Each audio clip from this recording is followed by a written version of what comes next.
तो कैसे हो आप लोग। मैं हूं आपका अजीत भैया, स्वागत करता हूं आपके अपने चैनल ओम इंस्टीट्यूट पे। तो आज मैं आपको लेकर आया हूं कि क्लास 12th बिजनेस का चैप्टर नंबर फर्स्ट, जिसका नाम क्या होने वाला है, nature and significance of management, मतलब कि प्रबंध की प्रकृति एवं उसका महत्व। तो चलो आज मैं इसको आपको इतने इजी तरीके से समझाऊंगा कि आपको इस चैप्टर को पढ़ने में मजा ही आ जाएगा। चलो ठीक है, स्टार्ट करते हैं। तो सबसे पहले आपका आ जाता है रैंडम एफर्ट। अब जो मैनेजमेंट है ना, उसको एक बहुत अच्छे तरीके से समझो आप। अगर आप बिना मैनेजमेंट किए किसी चीज को आप रैंडम एफर्ट लगाए जा रहे हो, आपको उसके बारे में कोई ज्यादा नॉलेज नहीं है, आप उसमें कार्य किए जा रहे हो, काम किए जा रहे हो, तो आप क्या करोगे, वहां पर उस चीज को लूज कर दो, क्योंकि भाई आप उसमें पहले से सोच नहीं रहे हो। जैसे मान लो कि आपने एक सिलाई मशीन की दुकान खोली, वहां आपको ये नहीं पता कि आप भाई साहब धागा कहाँ से लाओगे, आप कपड़े कहाँ से लाओगे, आपने कुछ नहीं सोचा, आपने सिर्फ क्या कर दिया, जल्दी से कोई भी काम स्टार्ट कर दिया। तो वहां पे क्या होगा, वो आपका काम खराब हो जाएगा। उसे क्या बोलेंगे, रैंडम एफर्ट, यानी कि बिना सोचे समझे काम करना। वहां पे क्या होता है, wastage of resources, uncertain outcomes, मतलब संसाधनों का बर्बादी होती है, अनिश्चितता, जो आप नहीं सोचते वो सारे के सारे परिणाम क्या वहां पे निकल के आने लग जाते हैं। ठीक है, अब देखते हैं, अगर आप मैनेजमेंट में स्ट्रेटेजिक यानी कि रणनीति बना के चलते हो। रणनीति मतलब आपको पता है, मैं यहाँ से धागा खरीदूंगा, यहाँ से मैं इतना कपड़ा खरीदूंगा, ये मशीन अगर मेरे को इतने की पड़ रही है तो यहाँ पे जाऊंगा मेरे को कम पड़ेगा, तो उसको क्या बोलते हैं, स्ट्रेटेजी लगाना है। स्ट्रेटेजी लगा के आप मैनेजमेंट करोगे तो उसका एक अलग इफेक्ट पड़ता है, क्या, efficiency, alignment and guaranteed success. मतलब यहाँ पे क्या होता है ना, कुशलता, तालमेल और निश्चित सफलता। हो सकता है कि अगर आप मैनेजमेंट कर रहे हो, आपने सारी चीज सोच समझ के करी है, तो वहां पे ये हो सकता है कि आपने जो सोच रखा है ना, वो चीज आप अचीव कर पाओ। आपने सोचा कि हाँ भाई मैं इस महीने 10,000 कपड़े सिल दूंगा, तो हो सकता है आपने पूरी मैनेजमेंट की उस चीज की, तो आप क्या करोगे, उसमें सक्सेसफुल हो सकते हो, आप उस चीज को अचीव कर सकते हो। चलो ठीक है, समझ में आया होगा।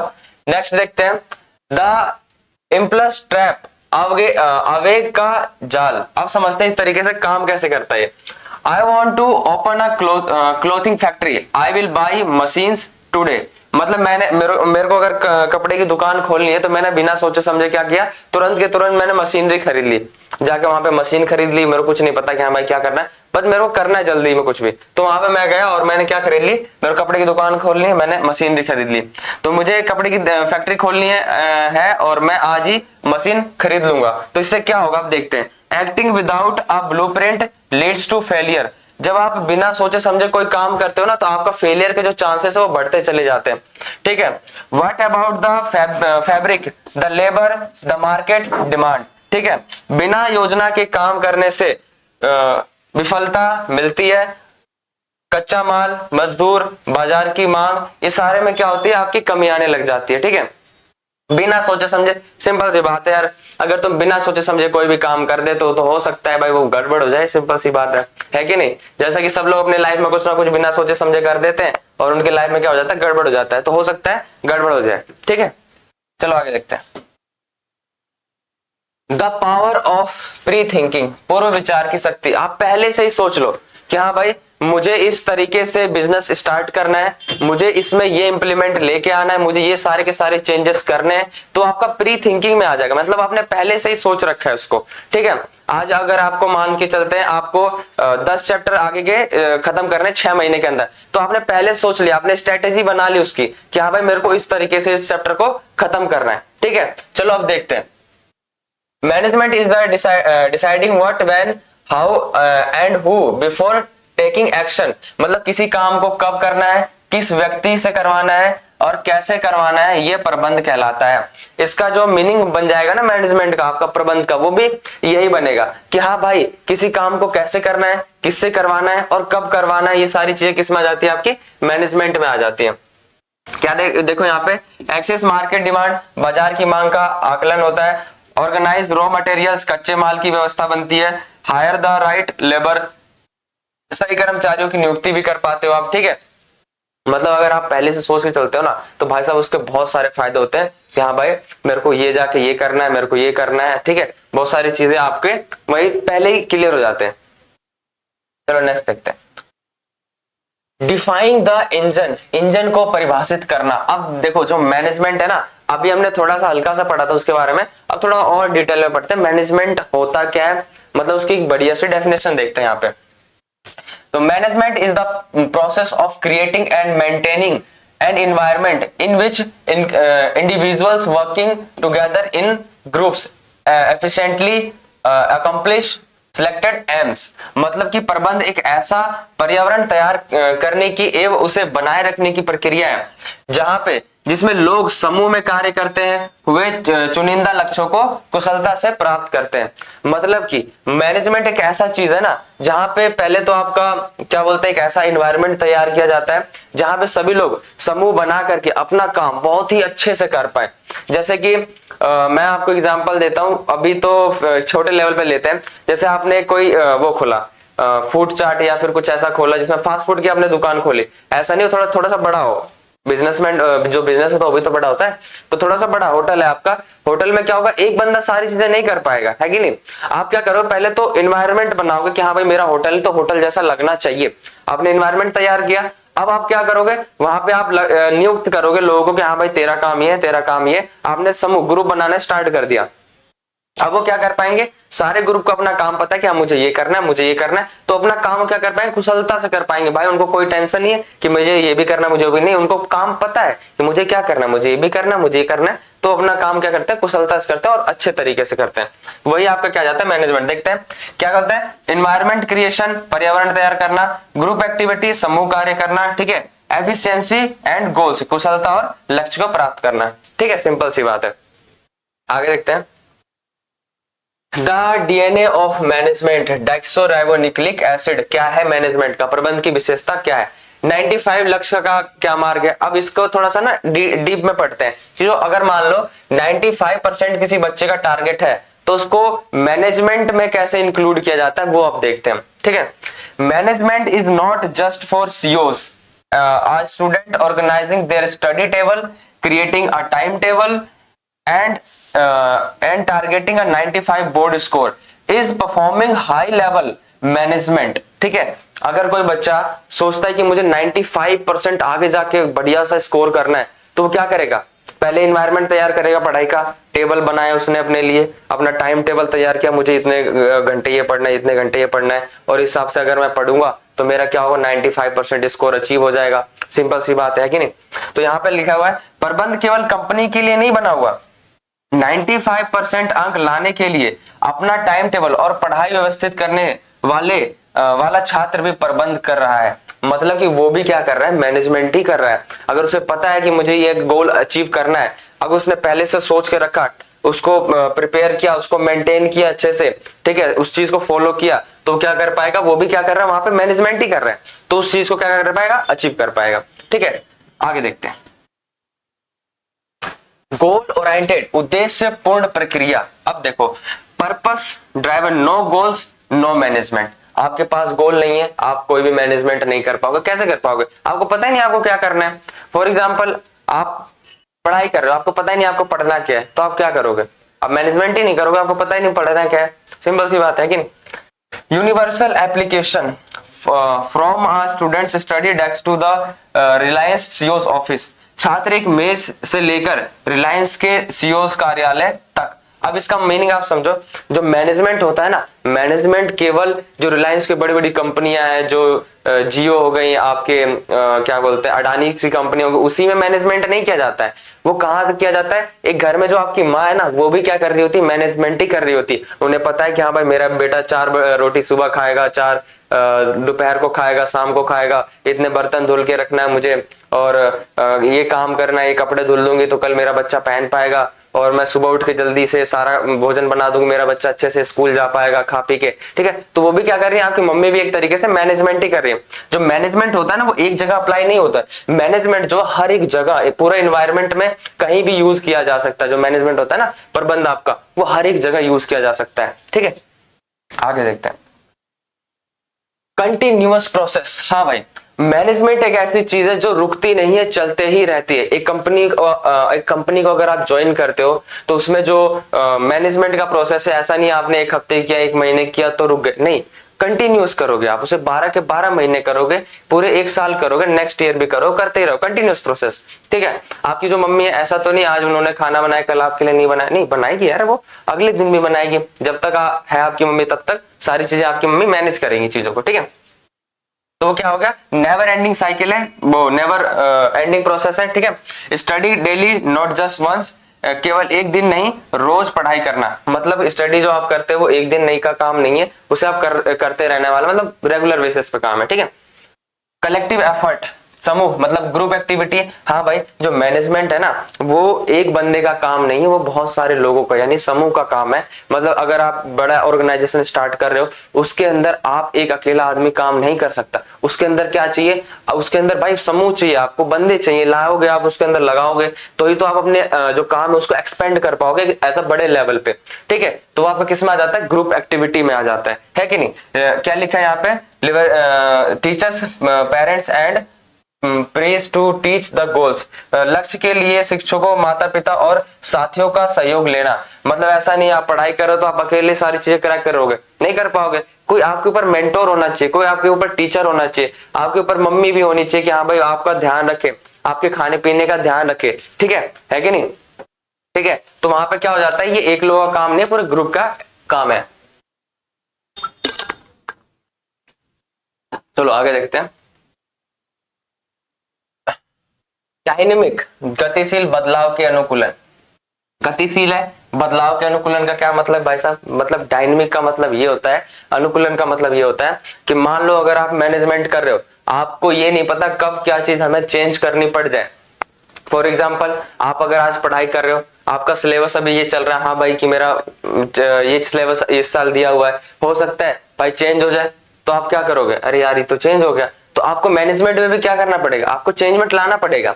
जैसे जैसे चीजें भी चेंज होगी वैसे वैसे आपका मैनेजमेंट भी क्या होता है, चेंज होता है। इसलिए कहते हैं जो मैनेजमेंट होता है वो डायनेमिक होता है, मतलब बदलाव के अनुकूलन होता है, बदलाव करना ही पड़ता है। हमें यह लिखा है ना, adapting to change, changing the study plan instantly if the exam syllabus change, आपका एग्जाम सिलेबस ही चेंज हो जाए तो आप क्या करोगे, चेंज करोगे अपने मैनेजमेंट को।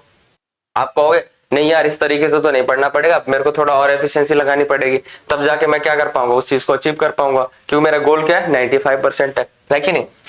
मैनेजमेंट सर्वाइव्स बिकॉज इट्स एडेप्टिव्स, प्रबंध जीवित रहता है क्योंकि यह अनुकूलन करता है। अगर जो मैनेजमेंट है वो साथ ही साथ चेंज ना हो ना, तो जो मैनेजमेंट है ना भाई वो किसी काम का ही नहीं रहेगा। आप क्या कर रहे हो, जैसे एक एग्जांपल लेते हैं, आपका जो सब्जी है वो बेकार हो जा रहा है, आप मैनेजमेंट करते हो एक सब्जी का, ठीक है, सब्जी के जो एनवायरनमेंट बना के रखते हो, लेकिन ऐसा हो कि आप सर्दी वाली चीजें यूज करके उसको सब्जी को बचा रहे हो, लेकिन अचानक से गर्मी आ जाए तब भी आप सर्दी वाली चीजों से आप मैनेज कर रहे हो उसको, तो क्या होगा, गर्मी में तो खराब हो जाएगा, क्योंकि जो मशीन आप सर्दी में यूज कर रहे हो उसको आप गर्मी में थोड़ी कर पाओगे, ठीक है। तो वहां आपको चेंजमेंट लाना ही पड़ेगा, है कि नहीं। चलो ठीक है, आगे देखते हैं। द ट्रिपल बॉटम लाइन, प्रबंध के उद्देश्य क्या क्या है। अब 3 पिलर होते हैं, ठीक है, जो आपका मैनेजमेंट होता है सक्सेसफुल होने के 3 जो पिलर है ना वो आपको बताता हूं मैं कौन कौन से। एक तो ऑर्गेनाइजेशन होता है, ऑर्गेनाइजेशनल संगठनात्मक, और एक होता है सेंटर पिलर क्या होता है, सोशल सामाजिक होता है, और होता है एक राइट पिलर आपका एम्प्लॉय कर्मचारी संबंधित। जो ये 3 पिलर है ना उसी पे आपका जो मैनेजमेंट है वो टिका हुआ, इस तरीके से देखते हैं। The management balance the company, the community and the peoples. सच्चा प्रबंध कंपनी, समाज, लोगों के बीच संतुलन बनाता है। हाँ भाई बिल्कुल सही है। एक जो अच्छा मैनेजमेंट होता है ना वो भाई संगठन के बारे में सोचता है, वो समाज के बारे में सोचता है, वो भाई कर्मचारियों के बारे में, एम्प्लॉय के बारे में सोचता है। जो अच्छा मैनेजमेंट होता है ना वो इन तीनों लोगों के बारे में ही सोचता है कि भाई मेरे जो साथ के लोग काम कर रहे हैं उनका ही भला हो, मेरे जो समाज आस पड़ोस के उनका भी भला हो, और जो मेरे एम्प्लॉय हैं उनका भी भला हो, जो मेरे नीचे काम करते हैं उनका भी भला हो, है कि नहीं। चलो ठीक है, समझ में आया होगा, देखते हैं नेक्स्ट। चलो तो अब जो हमारा फर्स्ट पिलर था उसको अब डिटेल में पढ़ते हैं। ऑर्गेनाइजेशनल ऑब्जेक्टिव, संगठनात्मक उद्देश्य, सर्वाइवल, प्रॉफिट, ग्रोथ। जी हाँ भाई, सर्वाइवल, प्रॉफिट, ग्रोथ, इन तीनों चीजों को आप याद रखना, ठीक है, आगे जाके इनको मैं बताऊंगा। सर्वाइव क्या है, जीवित रहना। Cover cost to stay open, व्यवसाय को बंद होने से बचाना, ठीक है। अगर आप ऑर्गेनाइजेशनल में, ठीक है, ऑर्गेनाइजेशनल में प्रॉफिट नहीं कमाते हो तो सिंपल सी बात है आप सर्वाइव नहीं कर पाओगे वहां पे, ठीक है। तो आपको क्या करना पड़ेगा, पहले आप सर्वाइव करोगे, मैनेजमेंट करोगे, तो मैनेजमेंट से आप क्या कर पाओगे, सर्वाइव कर पाओगे। क्यों, क्योंकि आप अच्छा मैनेजमेंट कर रहे हो, वहां पे आपको पता है क्या क्या हो पाएगा, आगे जाके मार्केट में क्या होने वाला है, उसके हिसाब से आप क्या करोगे, सर्वाइव कर पाओगे। प्रॉफिट, प्रॉफिट कैसे, अगर आप बहुत अच्छे मैनेजर हो, आप बहुत अच्छा मैनेज कर रहे हो तो क्या करोगे, हो सकता है आपकी कंपनी को जो है प्रॉफिट वो अच्छा खासा प्रॉफिट हो। ठीक है, जो एक कंपनी का मोटिव होता है ना वो यही होता है, सर्वाइवल, प्रॉफिट एंड ग्रोथ। उसको पता है भाई मेरे को मार्केट में सर्वाइव करना है, एक अपना प्रॉफिट निकालना है और क्या करना है, ग्रोथ करना है, आगे बढ़ते रहना है। ठीक है, तो क्या हो जाता है, प्रॉफिट हो जाता है और ग्रोथ हो जाता है। जोखिम को बनाए रखने के लिए, लाभ कमाना, जो भी जोखिम हो उसको क्या करता है भाई, क्या मान लो थ्रेट आने वाला है या फिर कोई रिस्क आने वाला है तो उसके लिए आप पहले से तैयार हो, आपने मैनेजमेंट कर रखा है उस चीज का कि हाँ भाई ये होगा तो हम ये कर देंगे, ये होगा तो ये कर देंगे। ग्रोथ बिल्कुल होगी, अगर आप अच्छा मैनेजमेंट कर रहे हो तो बिल्कुल ही होगा। आप देखते हैं एक तरीके से एग्जांपल से, बेहतर प्रबंध के माध्यम से विशिष्ट उत्पादन को 1000 से 5000 पैकेट तक बढ़ाना। ठीक है, चलो ठीक है, मानते हैं कि आप अभी आज के टाइम पे जो आपका एक समझ लेते हैं कपड़े का, सिलाई का जो है कि बिजनेस है, उसमें आप क्या करते हो, आज आप 1000 कपड़ों का प्रोडक्शन कर रहे हो, पर अब अगर आपने क्या कर दिया, एक पूरी मैनेजमेंट की टीम ही लगा दी उसके अंदर, तो उसमें क्या होगा, हो सकता है आप है ना प्रॉफिट को और प्रॉफिट और क्या कहते हैं, आप जो प्रोडक्शन कर रहे हो उसको और भी ज्यादा हाई कर सकते हो। अभी आप 1000 कर रहे थे, हो सकता है 1500 करो, 2000 करो, 5000 करो, तो उसको आप क्या कर सकते हो, मैनेजमेंट के थ्रू बढ़ा सकते हो, इंक्रीज कर सकते हो। ठीक है, उत्पादन को 1000 से 5000 तक बढ़ाया जा सकता है। पैकेजेस देख रहे हो ना, 5000 तक। चलो ठीक है, नेक्स्ट देखते हैं। पिलर, सेकंड पिलर क्या आपका, हाँ भाई सोशल ऑब्जेक्टिव, सामाजिक क्या उद्देश्य। समाज के बारे में भी तो सोचना पड़ेगा भाई, अगर मैनेजमेंट कर रहे हो तो आप समाज के बारे में अगर नहीं सोचते हो तो भाई ये तो आप गलत बात है कि नहीं। इको फ्रेंडली प्रोडक्शन मेथड, मतलब आप जो भी, जैसे कि आज के टाइम पे देख रहे हो ना आप, अभी गंगा हमारी कितनी दूषित हो चुकी है। ठीक है, उसमें इतने ज्यादा हार्मफुल केमिकल डाले जा रहे हैं जिससे कि पानी का जो पीएच वैल्यू वो बिल्कुल खराब हुआ पड़ा है। ठीक है, बहुत सारी चीजें हो रखी है। एम्प्लॉयमेंट फॉर डिसएडवांटेज ग्रुप्स, वंचित वर्गों को रोजगार प्रदान करना। हाँ भाई ठीक है, अगर आप जिस समाज में रह रहे हो सकता है आपने वहां पे फैक्ट्री एक डाली, आपके पास बहुत सारा पैसा है, आपने फैक्ट्री डाली, तो आप क्या करोगे, आस पड़ोस वालों लोगों को आप रोजगार दोगे। हाँ भाई हमारे कंपनी में आओ, आप काम करो, आपको इतना वेतन, इतना वेजेस मिलेगा। ठीक है, तो उनके बारे में आप समाज के बारे में भी सोच रहे हो वहां पे। Health care and education facilities, विद्यालय और स्वास्थ्य सेवाओं प्रदान करना। हाँ भाई आपको पता है, आप जैसे अभी हमारे यहाँ पे तो वो मारुति सुजुकी है, तो वहां पे वो काफी चीजें हमारे आस पड़ोस में क्या एनवायरनमेंट अच्छा बना के रखते हैं, सड़क वगैरह व्यवस्था अच्छा है, स्कूलों में थोड़ा बहुत योगदान है उनका, तो वो भी क्या करते हैं, समाज के बारे में सोच रहे, कहीं ना कहीं एजुकेशन के ऊपर, फैसिलिटीज के ऊपर, हेल्थ केयर के ऊपर भी वो ध्यान दे रहे हैं। ठीक है, यही होता है। The group building hospital, school and funding animal recuse. ठीक है, तो टाटा समूह द्वारा अस्पताल बनाना और पशु बचाव, एनिमल रिक्यूज को वित्त पोषित करना। ठीक है, मतलब कि जो यहाँ पे लिखा हुआ है, टाटा ग्रुप्स जो पहले टाटा कंपनी है ना, उन्होंने एनिमल्स के बारे में और हॉस्पिटल में फंडिंग, स्कूल में फंडिंग, पर उन्होंने बहुत सारी फंडिंग करी हुई, उनके बारे में अगर आप अच्छे से पढ़ो तो आपको पता चलेगा, जो टाटा ग्रुप्स है ना उन्होंने काफी सारी फंडिंग करी हुई है। ठीक है, नेक्स्ट देखते हैं। Third pillar, employ objective. ठीक है, जो हमारा थर्ड पिलर है, कर्मचारी संबंधित। हाँ भाई, अगर आपके कंपनी में कोई कर्मचारी काम कर रहा है, हो सकता है यार उसको 2 साल हो जाए, 3 साल हो जाए, ऐसा थोड़ी आ जाए आप उसको 10,000 दे रहे हो, कल भी उसको 10,000 दो, 1 साल बाद भी, 2 साल बाद भी नहीं। अगर वो बंदा आपके लिए लॉयल है, आपके कंपनी में काम कर रहा है, तो उसमें भी आप क्या करोगे, इंक्रीजमेंट करोगे, उसके सैलरी में इंक्रीजमेंट करोगे, आप उसके बारे में भी सोचोगे, है कि नहीं।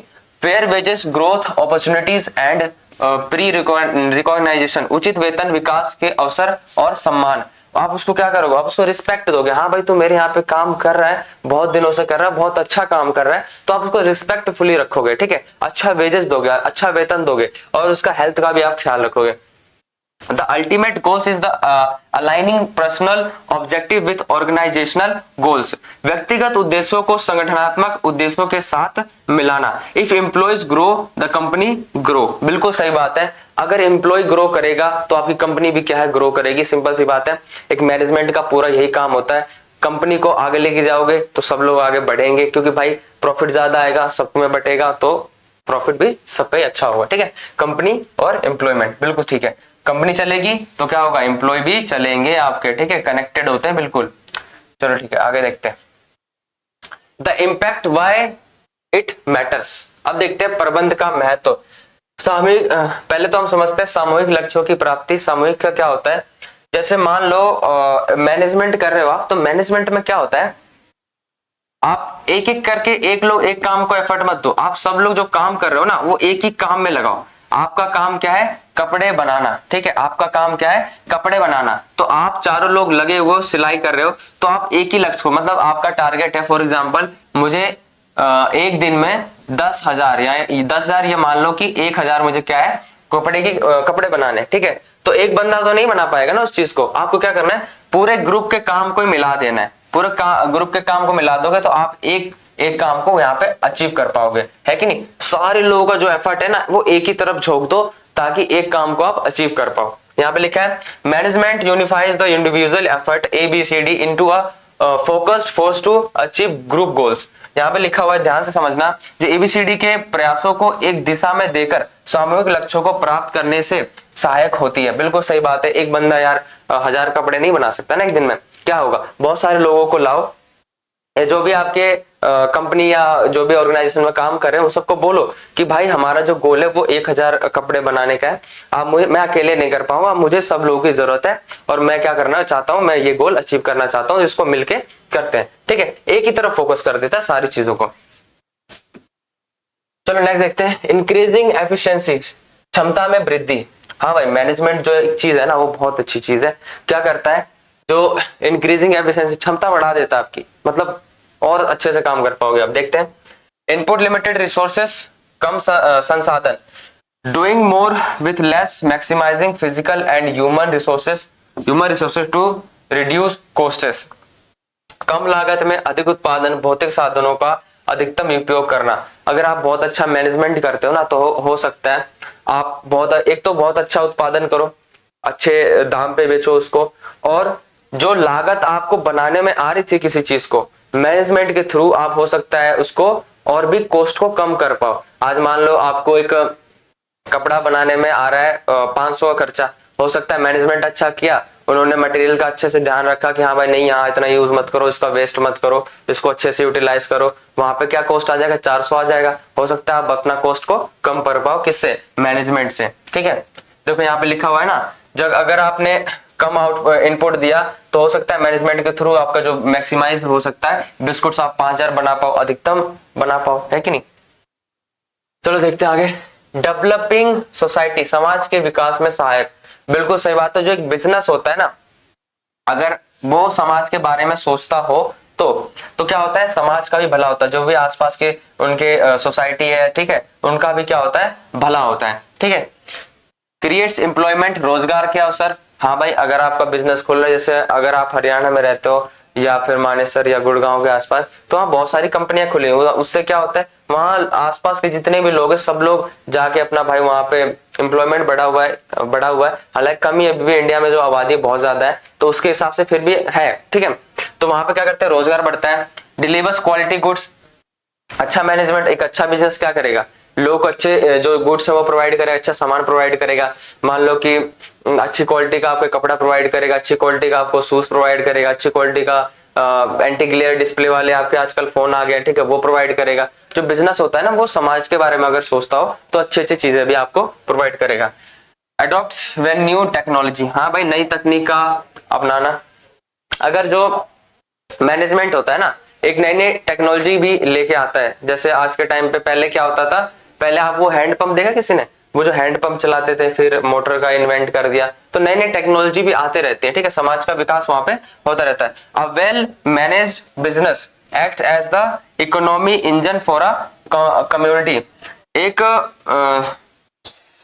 सुव्यवस्थित व्यवसाय समाज के आर्थिक इंजन के रूप में कार्य करता है, ठीक है। जो एक मैनेजमेंट होता है वो जो समाज के बारे में है ना बहुत अच्छे से अगर सोचता है तो उसका एक इंजन की तरह काम करता है। क्या? मैनेजमेंट, ठीक है, एक बिजनेस का management. The identity management as an arts, प्रबंध एक कला के रूप में। मतलब अब आप समझो जो एक मैनेजमेंट है ना उसको किससे कंपेयर किया जा रहा है? आर्ट से किया जा रहा है। वो मैं ये क्या कह रहा है कि जो मैनेजमेंट है ना वो एक आर्ट्स की तरह है। अब हम समझते हैं कि मैनेजमेंट आर्ट्स की तरह होता कैसे, ठीक है। Arts is the personalised and skilful application of exacting knowledge, ठीक है। कला वर्तमान ज्ञान का व्यक्तिगत और दक्षतापूर्ण उपयोग है।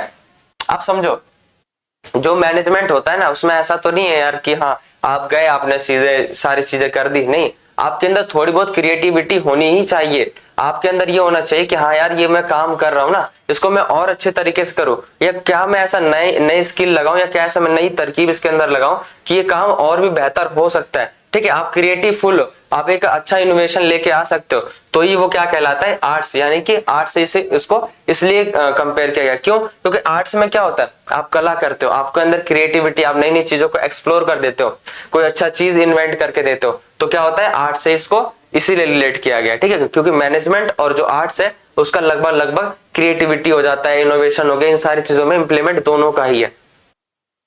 Managers use their unique creativity and personal skills to solve problems just like a director or a painter। हाँ भाई बिल्कुल सही बात है। प्रबंध एक कलाकार की तरह अपने व्यक्तिगत कौशल और रचनात्मक का उपयोग करते हैं। बिल्कुल दोनों ही क्या करते हैं, अपना कला, अपना जो भी क्रिएटिविटी वो दिखाते हैं और उस चीज का उपयोग करके चीजों को सॉल्व करते हैं। चलो ठीक है, नेक्स्ट देखते हैं, the identity management as a science. हाँ भाई, अब मैनेजमेंट को है ना साइंस से कंपेयर कर दिया गया, उनको कहा गया कि मैनेजमेंट एक साइंस की तरह भी है। अब देखते हैं कैसे, प्रबंध एक विज्ञान के रूप में। अब देखते हैं, science is a systemised body of knowledge based on the logical observation and testing. ठीक है, विज्ञान का एक क्रमबद्ध समूह है जो प्रशिक्षणों पर आधारित होते हैं। हाँ, मैनेजमेंट आप अगर कर रहे हो तो उसमें ऐसा नहीं है कि आप क्या करते हो, एक ही बार उस काम को करके छोड़ दिया आपने और परफेक्ट हो गया, नहीं। मैनेजमेंट है ना मल्टीपल टाइम ऑफ एक्सपेरिमेंट करते रहता है। वो कहता है अगर मैं 1 मिनट में एक कपड़ा इतना सिल दे रहा हूँ, इतना कर दे रहा हूँ, हो सकता है मैं इसको और अलग तरीके से चेंज करके मैं उसको 40 सेकंड में सॉल्व कर दूं, या हो सकता है और भी कुछ लगा 30 सेकंड में कर दूं। तो मल्टीपल टाइम ऑफ एक्सपेरिमेंट करता रहता है। और मल्टीपल टाइम ऑफ एक्सपेरिमेंट किसमें होता है, साइंस में भी होता है और मैनेजमेंट में भी होता है। इसलिए क्या कहा गया है, जो मैनेजमेंट है ना वो साइंस की तरह भी है। यहाँ पे management principles are developed through the continuous experiment and universal application. जो प्रबंध के सिद्धांत लगातार प्रशिक्षणों और सार्वभौमिक प्रयोगों के बाद विकसित होते हैं। ठीक है, समझ में आ रहा है? अगर आप लगातार प्रशिक्षण करते जाते हो तो आपका क्या होता है, इंप्लीमेंट आता है, इंप्रूवमेंट आता है। किससे आता है? आपका साइंस में भी आता है और मैनेजमेंट जब आप करोगे तो उसके अंदर भी आता है। ठीक है, चलो next, the identity management is a profession. हाँ भाई, प्रोफेशन, पेशा होता है भाई। जो अगर जैसे आप लॉयर हो गए ना, आप अगर लॉयर हो, लॉयर का पेशा होता है, ऐसे ही मैनेजमेंट का भी क्या होता है, पेशा होता है। समझते हैं किस तरीके से?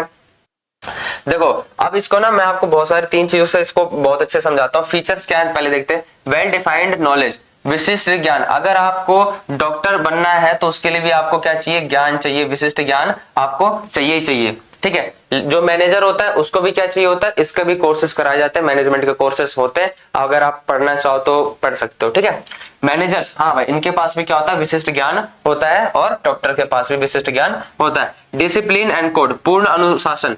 हाँ, जो लॉयर होते हैं ना बहुत ज्यादा स्ट्रिक्ट होते हैं, उनके अंदर डिसिप्लिन होता है, उनके अंदर मोटिवेशन होता है। तो क्या करते हैं, ये लॉयर्स के अंदर ये सारी चीजें क्वालिटी पाई जाती है। जो मैनेजर होता है उसके अंदर भी क्या होता है, ये सारी चीजें पाई जाती है। वो वेल डिसिप्लिन होता है, चीजों को समझता है, इंप्लीमेंट करता है, इंप्रूव करता है। ठीक है, तो जो मैनेजर होता है वो सारी चीजों को भी करता है। यहाँ पे सर्विस मोटिव, सेवा भाव। जो हॉस्पिटल्स होते हैं, हॉस्पिटल में एक डॉक्टर जो होता है ना, उसका सर्विस मोटिव क्या होता है, क्या भाई मुझे अच्छा हेल्थ सर्विस प्रोवाइड करना है, लोगों को ठीक करना है, लोगों को जल्दी अच्छी सर्विस देनी है, अच्छी दवाइयां प्रोवाइड करनी है ताकि वो जल्दी ठीक हो जाए, मेरा नाम बढ़े। जो मैनेजमेंट होता है ना वो भी क्या होता है, क्वालिटी एंड फेयर प्राइसेस, उचित मूल्य पर गुणवत्ता। वो सोचता है कि यार मैं अगर समाज में अच्छी चीजें अच्छे दाम पर बेचूंगा तो वहां पे क्या होगा, मेरे भी नाम होगा, मेरी भी चीजें ग्रोथ करेंगी, आगे जाके बढ़ेंगी। तो दोनों ही चीजें यहाँ पे क्या है, मैनेजमेंट और डॉक्टर में भी पाई जाती हैं। ठीक है, देख लो अच्छे से, आपको ये समझ में आएगा मैनेजमेंट एज अ प्रोफेशन किस टाइप से कहा गया है। चलो ठीक है, नेक्स्ट देखते हैं। आगे आपका the bridge between random effort and guarantee success. आज अराजकता से निश्चित सफलता तक का एकमात्र मार्ग क्या है, आपका मैनेजमेंट है, प्रबंध है। हाँ भाई बिल्कुल सही बात है। जो मैंने सबसे पहले स्टार्टिंग में आपको पढ़ाया था कि अगर आप बिना सोचे समझे कोई भी काम कर देते हो तो वहां पे आपके फेलियर के चांसेस ज्यादा बढ़ जाते हैं। लेकिन अगर आपने वहां पे सोच समझ के सारी चीजें करते हो तो आपका जो एक मैनेजमेंट है सारी चीजें संभाल लेता है। मतलब अगर आपने कुछ भी नहीं सोचा है, कुछ भी नहीं सोचा, फॉर एग्जाम्पल आपको बनाने भाई चेयर बनानी, ठीक है, आपको चेयर बनानी है, आपने कुछ भी नहीं सोचा, प्लान आपने स्टार्ट कर दिया, पर आपने क्या रखा, मैनेजमेंट रखा, वहां पे क्या रखा, मैनेजमेंट रखा। अगर आपने मैनेजमेंट अच्छा रखा ना तो हो सकता है आप उस चीज को भी अचीव कर पाओ। लेकिन अगर मैनेजमेंट नहीं है और अगर आपने अच्छा सोचा भी नहीं तो फिर भी आपको क्या होने वाला है, लॉस होने वाला है। ये अब सीधी सी बात है, ठीक है। तो यहीं पे आपका ये सेशन खत्म हो जाता है। आशा करता हूं आपको ये वीडियो बहुत अच्छे से समझ में आई होगी। अगर समझ में आया होगा तो लाइक शेयर और कमेंट जरूर करना, मुझे भी तो पता चले कि हाँ भाई चीजें आपको समझ में आ रही हैं या फिर नहीं आ रही हैं। और मैं इसका नेक्स्ट पार्ट जल्दी लेकर आऊंगा, तब तक के लिए बाय बाय।